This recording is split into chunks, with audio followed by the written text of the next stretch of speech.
The night air was crisp in Winterfell, as if the north itself was holding its breath, waiting for something long forgotten to stir. Eira Greymane moved silently through the towering pines, listening to the distant howl of wolves that seemed to echo her own loneliness. The trees whispered of old magic, their boughs heavy with snow, and the pale moon bathed the forest in a ghostly light. Born to a house long thought extinct, Eira knew what it meant to be a ghost in her own land. The Greymane name was but a whisper of winter past. Her father had been a bannerman who died at the Battle of the Bastards, leaving her to navigate the treacherous halls of Winterfell alone. Yet, it was not only solitude that haunted her steps tonight. A summons from Lady Stark had demanded her presence. Eira knew well enough that such a call was rarely for pleasantries. As she approached the castle's walls, she cast a final glance at the weirwood tree, the heart tree, its pale bark gleaming unnaturally in the dark. She felt a chill that was not of the north wash over her, a promise or a warning, she could not be sure. Inside the great hall, warmth and whispers mingled in the air like invisible smoke.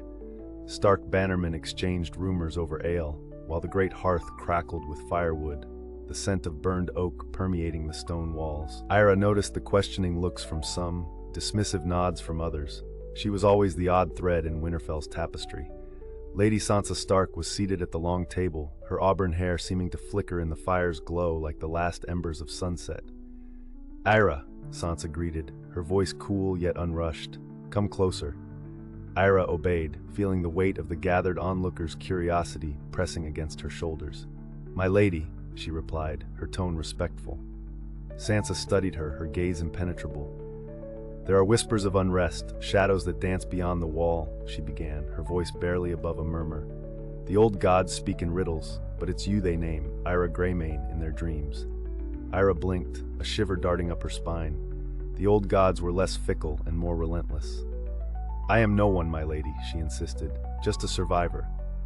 "And yet, it is you they speak of," Sansa continued, the firelight casting her expression in shades of somber resolve. "There's talk of an ancient artifact, a talisman cloaked in secrets, hidden somewhere in the lost lands beyond the wall. You must uncover the truth of it, for us." The hall fell silent, the words echoing like a slap on bare stone.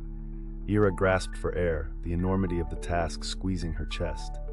"Why me?" she asked, voice barely a whisper. "Because you are a Greymane," Sansa said simply, as though the name alone carried enough weight to topple destinies. "And because you care enough to seek what others would ignore." Outside, the wolves howled again, a chorus that held the night in its thrall. Eira felt the path unfurl before her, a dark road beset with uncertainties, yet unmistakably her own. She nodded, not because she was ready, but because she knew refusal would bring far worse fates. "Then I shall begin," Eira affirmed, her words a pact with the darkened heavens above. Little did she know, it would be the first step in a journey that would lead into the heart of forgotten legends, where the very threads of Westeros's fate were woven in shadows. Eira stood at the edge of Winterfell, the last vestiges of morning mist curling around her boots. To her side, a flicker of motion caught her gaze. A man clad head to toe in black leather, his countenance grim as the distant clouds rolling over the horizon. Maester, the renegade of the Night's Watch, had pledged to aid in her quest, a pact forged not of kinship but necessity. "The wall doesn't cast its shadow for nothing," Maester remarked, his voice carrying the gravel of a long-trodden path. "What's north of it will chill you more than any bitter wind." Eira glanced at him, her brows knit. "And yet, you left it behind," she countered, curiosity nudging her words. A sardonic grin played at the corner of Maester's lips, but melted swiftly beneath the wintry chill. "Some enemies are easier faced head-on than critiqued from behind," he replied cryptically. Their journey lay ahead, paths wrapped in ice and secrets, through haunted woods and corrupted ruins. But before delving into the unknowns, Eira needed knowledge that was as trusted as it was forsaken. Their footprints led them to the edge of a small village wedged against Winterfell's sprawl. A shunned maester made his abode here, a weary old man tucked in among towers of parchment and dust, exiled from the grand tapestry of the citadel. They called him Maester Linvi, though few dared speak his name in daylight. The abode reeked of aged paper and burning herbs, a potent mix as Maester and Eira navigated the clustered tomes. Linvi appeared, his figure obscured by a lantern's glow, leaving nothing but eyes gleaming sharp with wisdom. "Not often am I visited," Linvi greeted with a gravelly voice, "especially not by ghosts of forgotten houses." Eira stiffened. She was still upon the threshold, wary of someone who dared whisper prophecies at dusk. "Forgotten, perhaps," she returned, "but not easily laid to rest." He chuckled, a sound like worn leather. "The children of the forest, there's much speculation, much to lose in misunderstanding. What you seek isn't in brute strength, but in the knowledge of what they left behind." Linvi waved a hand at the shelves, half gesture, half revelation. "The artifact," Eira pressed, gaze alight with determination. "What can you tell me?" "Some say it binds the earth's very bones." Linvi paused, contemplation gathering in the unspoken spaces.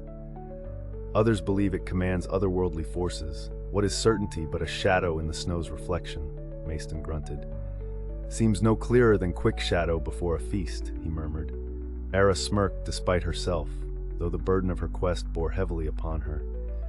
"This road could lead us to the blood moon's chill, yet perhaps it leads to endings none expect." Linvi nodded, his eyes dwelling upon her with an understanding deeper than she wished to find.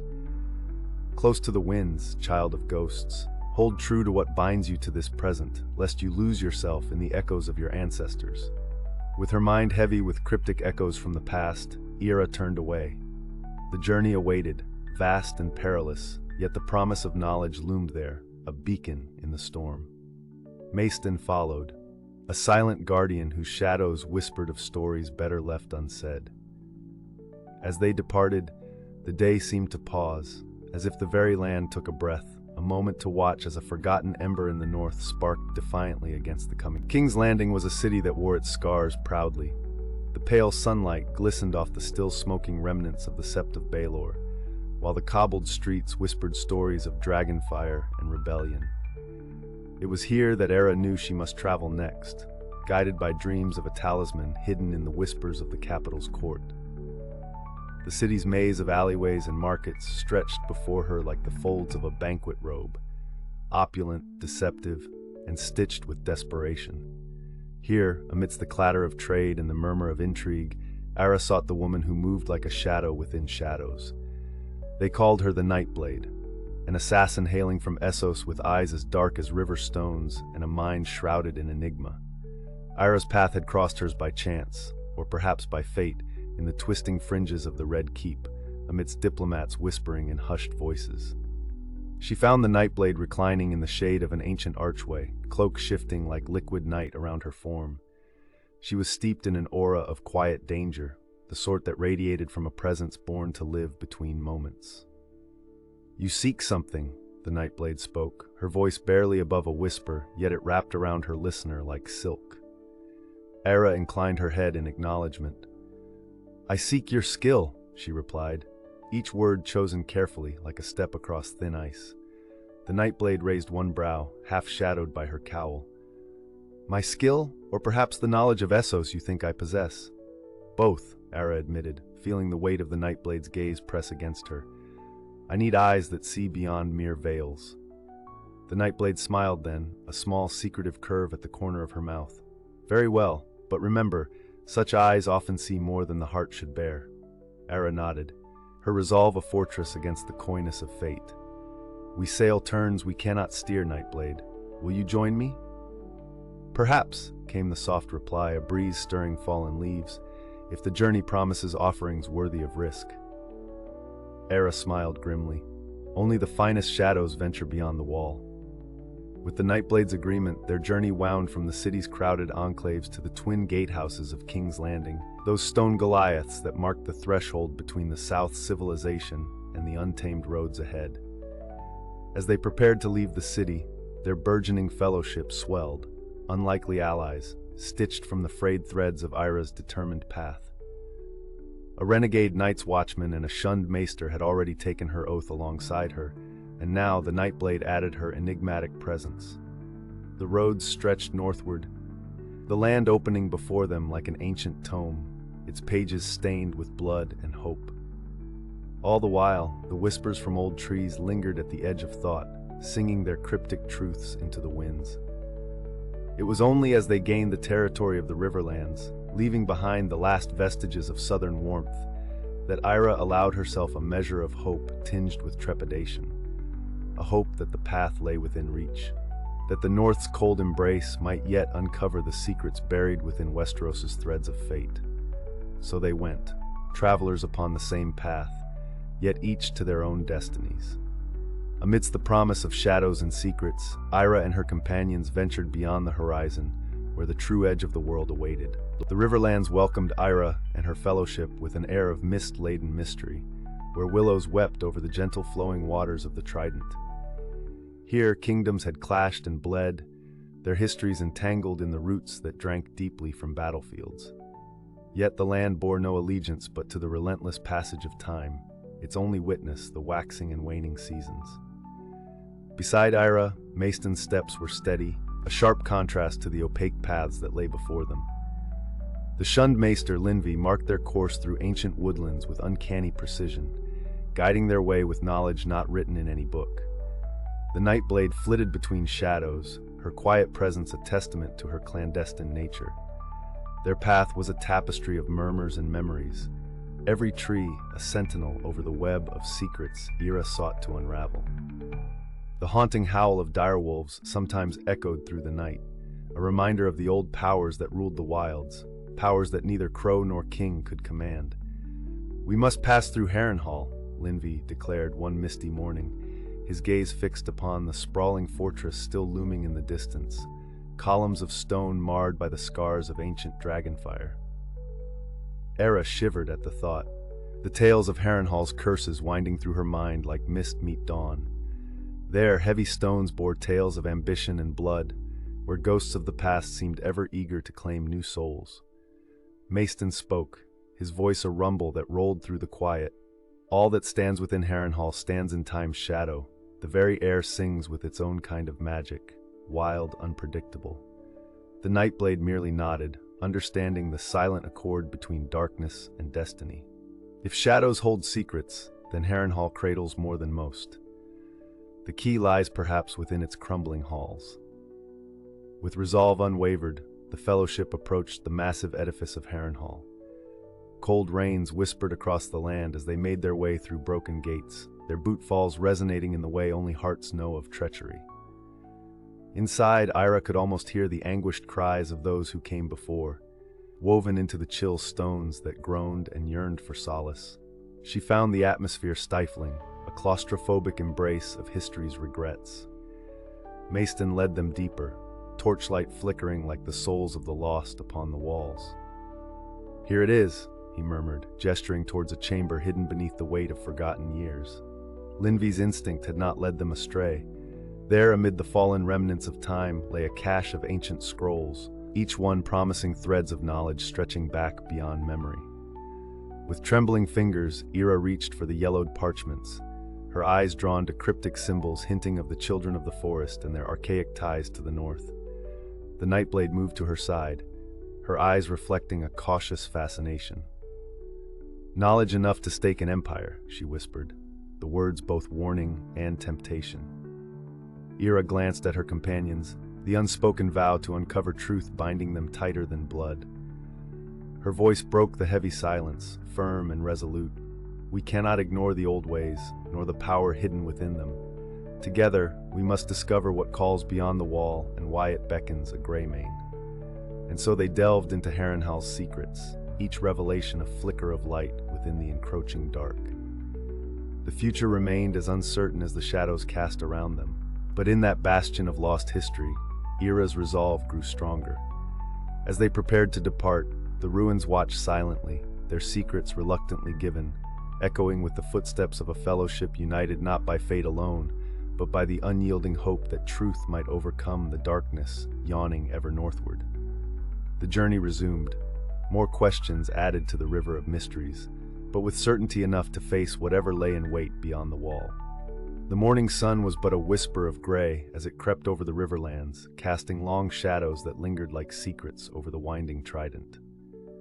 Eira Greymane awoke to the gentle rustle of leaves, the previous day's revelations still fresh as morning dew in her mind.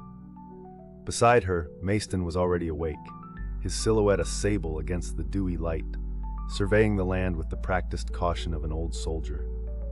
Linvi, ashen and stooped, shuffled through the leaves with the quiet ease of someone who was more familiar with the whispers of parchment than the rustle of leaves. The Nightblade remained elusive, her presence marked only by the occasional flutter of her cloak, drifting like a dark wraith through the trees. The scrolls from Harrenhal had revealed pathways in the north that were scarcely trod, routes etched in maps long since discarded with the passage of dynasties. Eira had not shared all she had gleaned, each word burned into memory but guarded carefully, her instincts sharpened by necessity in a world as treacherous as it was beautiful. The day stretched before them, a promise and a threat intertwined, urging them northward through the lands whose history was inked in blood. Uncertainty clung to them as constant as their own shadows, yet each step forward was a silent declaration of defiance. As they trekked, the landscape transformed subtly but surely, the lush woods giving way to the sparse terrain of the neck, where the marshes whispered stories of strange gods and older magics. There was something sinister about the swamps, each ripple on the water's surface hinting of creatures hidden below, biding their time. Eira couldn't help but feel the weight of countless eyes, the land itself seeming to scrutinize their passage. She found herself dwelling on the stories of the Crannogmen, those dwellers of the marsh famed for their mysteries and their loyalty to the Starks. It was during one such musing that a peculiar noise pricked her senses, a strange cawing unlike any birdsong she had heard. She paused, turning her head to the source, and beheld a figure emerging from the mists. The man was clad in a weather-beaten cloak, scaled armor peeking beneath, as if he were some ancient creature risen from the swamp itself. He regarded them with eyes the color of storm clouds, a knowing gaze that fixed upon Eira first and foremost. "You trespass where few dare roam," the man said, his voice a gravelly whisper blending with the wind's sigh. Maester shifted, a cautious hand hovering near the hilt of his blade. "We mean no harm. We travel north, seeking couched wisdom." The stranger chuckled, the sound rich as summer rain on stone. "The land holds its own counsel, as do its people. I am Perwyn of the Neck, and your presence is known to us all. You seek the ancient ways, do you not?" Eira stepped forward, meeting his gaze with confidence. "We do. We seek what lies beyond the wall, truths hidden in shadow and ice. We would know the path where the old gods once walked." Perwyn nodded thoughtfully, a shadow of appreciation glinting in his eyes. "The Crannogmen's allegiance is not lightly given, but I see the old names still hold sway. Come, I'll guide you past the mire, let you whisper to the faces in the bog." Understanding and agreement passed silently among Eira and her companions. They followed Perwyn deeper into the tangled heart of the Neck. The swampland was a maze, each step a risk of unknown peril, yet their guide moved with the sureness of one trusting in realms unseen. As evening descended, the whispers in the willows swelled to a chorus. Perwyn led them to an encampment of quaint huts propped above waterlogged spines, where the Crannogmen had lit fires to ward against the deep, dark chill. Night's shadow crept across the marshes like a relentless tide, as campfires flickered in defiance of the gathering dark. At the heart of the encampment, Eira and her companions found transient solace, seated among the enigmatic Crannogmen, whose fires danced shadows on their scaled armor and keen faces. Perwyn, the shrewd and watchful guide, stood as a bridge between their worlds, his voice weaving tales as old as the marshes themselves. "The North remembers, and the Neck listens," he intoned, eyes locked on Eira as if beholding a whisper from the past. Eira leaned forward, captivated despite herself. "Your people know the old paths, Perwyn. We seek to follow them northward." Perwyn nodded, accepting her unspoken request. To venture beyond the wall is to court dangers unseen, where myths hold sway and living gods tread ancient stone. Many who step into those shadows seldom find their way out again.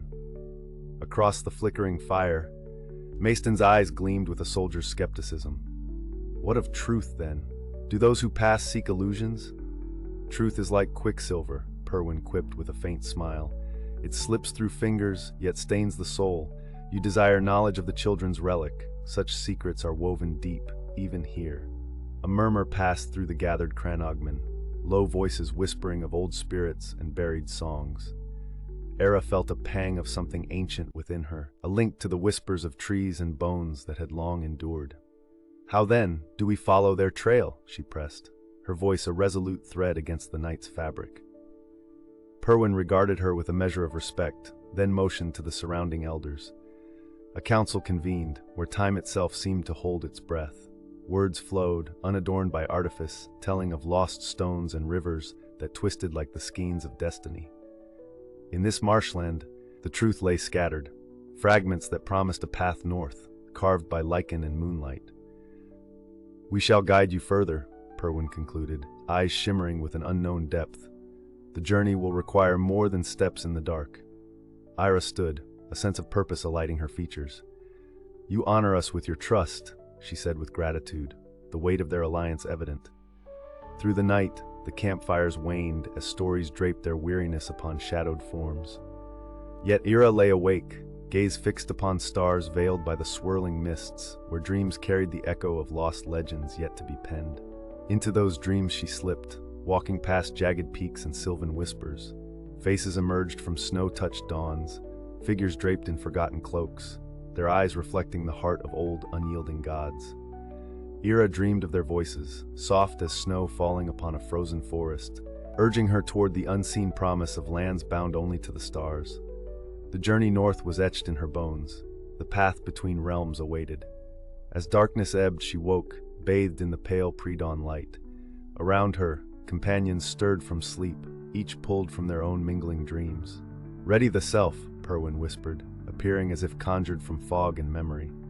"The morrow draws us to its heart, for what sleeps in the swamp must first be known before it may be conquered." And so Eira rose, resolve renewed in the dawning light, as their path stretched unfathomably onward, beyond the whispering willows and towards the edge of the world.